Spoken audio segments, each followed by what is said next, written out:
अभिवादन स्वीकार कीजिए ब्रजेश मिश्रा का और आप देखना शुरू कर चुके हैं द डिबेट।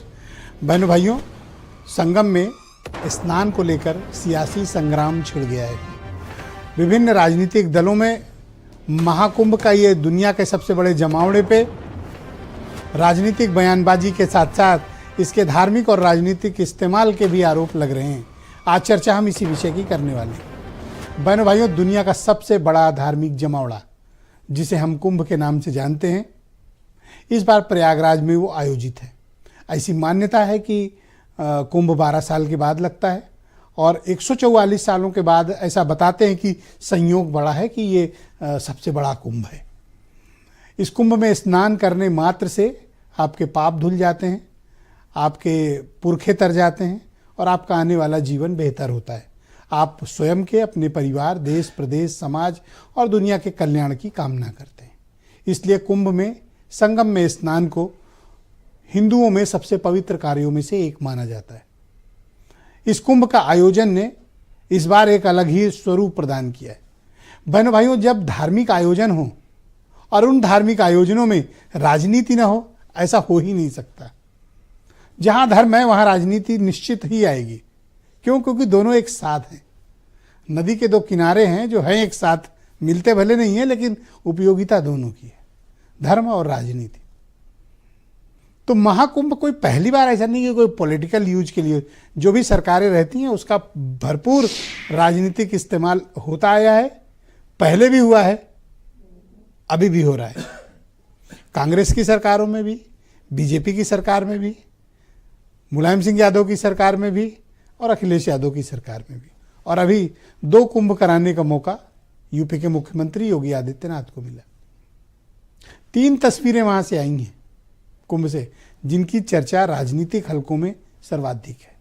एक, मुख्यमंत्री योगी आदित्यनाथ अपनी पूरी कैबिनेट के साथ उन्होंने संगम स्नान किया, कैबिनेट की बैठक की। उनके संगम स्नान की तस्वीरें सोशल मीडिया पर सार्वजनिक हुई और अपोजिशन ने आरोप लगाया कि राजनीतिक इस्तेमाल के मकसद से कुंभ में कैबिनेट स्नान करने गई थी। और यह कहा गया कि कुंभ का धार्मिक आयोजन है, इसका राजनीतिक इस्तेमाल बीजेपी कर रही। दूसरी तस्वीर आती है अखिलेश यादव की, देश की तीसरी सबसे बड़ी पार्टी और उत्तर प्रदेश का लार्जेस्ट अपोजिशन, उसके लीडर, पूर्व मुख्यमंत्री, एक कुंभ भी करा चुके हैं वो 2013 का। उनके नहाने की तस्वीरें भी सोशल मीडिया में बहुत वायरल हुई। कल टेलीविजन पूरे में चैनल्स पे पूरे दिन उनकी तस्वीरें छाई रहीं और ये मसला चल ही रहा था कि आज देश के गृह मंत्री अमित शाह संगम स्नान करने पहुंचे। तभी कांग्रेस पार्टी ने आज कहा कि गंगा नहाने से गरीबी दूर नहीं होती। हालांकि मल्लिकार्जुन खड़गे ने इसके बाद कहा, भाई किसी की भावना आहत हो रही है तो मैं इसके लिए क्षमा चाहता हूं, लेकिन कहा जरूर उन्होंने। उनको ये बात अंदर तक कहीं हर्ट की कि क्यों गंगा नहा लिए। बड़ा लंबा इतिहास है, आप सब इससे बेहतर वाकिफ हैं। मैं गंगा के महात्म्य पे कुछ कहूं तो ये बहुत सूरज को दिया दिखाने वाली बात होगी। लेकिन बहनों भाइयों, महाकुंभ पर जो राजनीति हो रही है ये एक अलग लेवल का विषय है। कुंभ में आने वाले 99.999% श्रद्धालु, मैं वहीं का रहने वाला हूं, इसलिए मैं जितना बेहतर एक्सप्लेन कर पाऊंगा शायद कोई बताए। मेरी जिंदगी का जो शुरुआती वक्त का बहुत हिस्सा माघ मेले और कुंभ मेले में बीता है। वहां आने वाले 99.999% इनको राजनीति से कोई लेना देना नहीं। ये आम गांव के गरीब लोग हैं, गांव के आने वाले वंचित लोग हैं, गांव के आने वाले श्रद्धालु लोग हैं, जिन्हें कोई सुविधा नहीं चाहिए, जिन्हें सरकार से कोई तवक्को नहीं है, सरकार से कोई अपेक्षा भी नहीं है उनकी। वो चाहते हैं कि वो संगम स्थान तक पहुंच जाएं, स्नान कर लें और स्नान करके लौट आएं। ये तो अब थोड़ा लेटे हनुमान जी और अक्षय वट को लेकर हो गया, वरना सामान्य तौर पर वहां संगम स्नान का ही महत्व है। तो आम आदमी को क्या चाहिए? सिर्फ संगम में स्नान, उसे और कुछ नहीं चाहिए। अपना खाना साथ लाता है, अपनी सुविधा साथ लाता है, अपना बिस्तर साथ लाता है, अगर रात रुकना है तो अपना साधन से आता है। 20 किलोमीटर भी पैदल चलना पड़े उसको कोई किसी शिकायत नहीं होती। ऐसी परंपरा है। दान और पुण्य की, वह है संगम स्थली। लेकिन राजनीतिक दलों का उद्देश्य कुछ और होता है। वो सिर्फ धार्मिक आयोजन इसलिए नहीं आते, उसका उन्हें राजनीतिक इस्तेमाल भी करना होता है।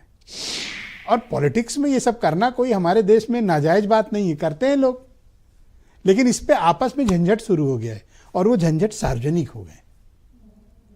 तो क्या ये कुंभ की गरिमा से विषय से जुड़ा विषय है, या फिर ये पॉलिटिकल पार्टीज मिलकर कुंभ का इस्तेमाल कर रहे हैं, इधर वालों को वो बना रहे हैं और इधर वालों को ये बना रहे हैं?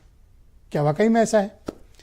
तो आज हम इसकी खुली चर्चा करेंगे कि क्या धर्म में राजनीति का इस्तेमाल महाकुंभ में हो रहा है या नहीं हो रहा है, और किसी को क्या आपत्ति है कि कौन गंगा नहा रहा है, कौन संगम नहा रहा है, कौन आ रहा है, कौन नहीं रहा है। हालांकि सुरेंद्र राजपूत की पार्टी के टॉप लीडर्स अभी तक नहाने नहीं पहुंचे। हम लोग उस दृश्य का भी इंतजार करेंगे। तो कुछ आप सुरेंद्र राजपूत का जिक्र इसलिए किया क्योंकि आज हैं डिबेट में भी परिचय कराऊंगा, तो पहले कुछ बयान। ये पौराणिक है कि बिना बुलाए और अपने आप सब लोग आते हैं। ये सरकार के लोगों को कोई स्पोर्ट्स इवेंट नहीं बनाना चाहिए इसको। उत्तर प्रदेश सरकार को दिल्ली सरकार 10,000 करोड़ और रुपए दे, जिससे यहाँ की ट्रैफिक व्यवस्था अच्छी हो, बुजुर्ग हों, महिलाएं हों, बच्चे हों, उनको अपने कंधे पर सामान रख करके न लाना पड़े। अखिलेश यादव जी को अपने गिरेबान में झांकना चाहिए। उनकी विचारधारा ही नहीं है कि सनातन संस्कृति को पुष्पित पल्लवित होते देखें। जहां तक व्यवस्थाओं का सवाल उन्होंने उठाया, उनसे पूछिए जब उनके कार्यकाल में महाकुंभ का आयोजन हुआ था किस प्रकार की अव्यवस्थाएं थी, गंदगी का साम्राज्य, रैंपेज हुआ था, भगदड़ हुई थी। महाकुंभ हिंदुओं की आस्था का सवाल है। ये राजनीतिक पर्यटन की जगह नहीं है, राजनीति करने की भी जगह नहीं है।